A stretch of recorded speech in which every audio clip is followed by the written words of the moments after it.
Tapu Tapu Tapu Tapu what a match by Tapu Barman. মানে তপু বর্মন আজকে লাক, কোন ধরনের লাক স্বীকার করেছে মাথার নাম ছিল এটা উপরওয়ালা জানে। লাইক ফার্স্টে গোল, সেকেন্ডে যখন বাংলাদেশ গোল কনসিড করলো সেই গোলেও হচ্ছে তপুর ভুল।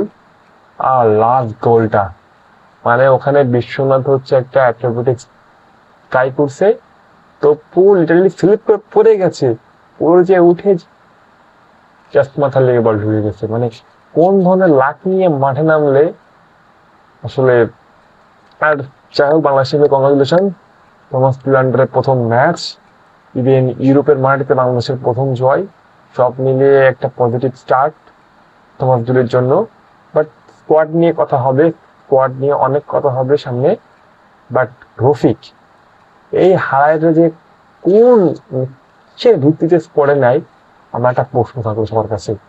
মানে এর ভেতর না আছে কোনো স্কিল, না আছে কোনো পারফরমেন্স, না আছে ফিজিক্যাল অ্যাডভান্টেজ। মানে মাঠের মধ্যে একটা লোক পুরো ফালতু। আমরা 10 জন নিয়ে মাঠে নামছি। আর হচ্ছে ঈশা ফয়সাল, সাপের ঈশা ফয়সাল এবং বর্তমান ঈশা ফয়সালের মধ্যে অনেক তফাৎ।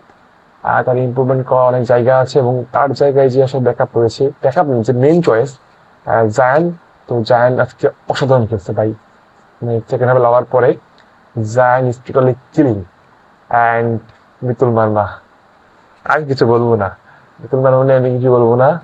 আমার পাবলিক রয়েছে, আমাদের ফুটবল সাপোর্টাররা রয়েছে, যা বলার তারা বলবে। আজকে শেষ মুহূর্তে এই জানটা এখান থেকে কি বলবো, আর একটু হলে যে পারফেক্ট দিয়ে খুশ। যাই হোক, তো ইউরোপের মাটিতে বাংলাদেশের প্রথম জয়, আবারও কংগ্রাচুলেশন বাংলাদেশ টিমকে। হোপফুলি এই জয় ধারা আমরা অব্যাহত রাখবো। সামনে ইউরোপের আরো অনেক টিমের সাথে আমরা খেলবো এবং সামনে সাপ রয়েছে আমাদের হোম ভেন্যুতে ঢাকাতে। তো হোপফুলি সাপে আমরা একটা ভালো রেজাল্ট করে আমাদের সেই আরো শিরোপাটা আমরা অবশ্যই ঘরে দিতে পারবো। Thank you.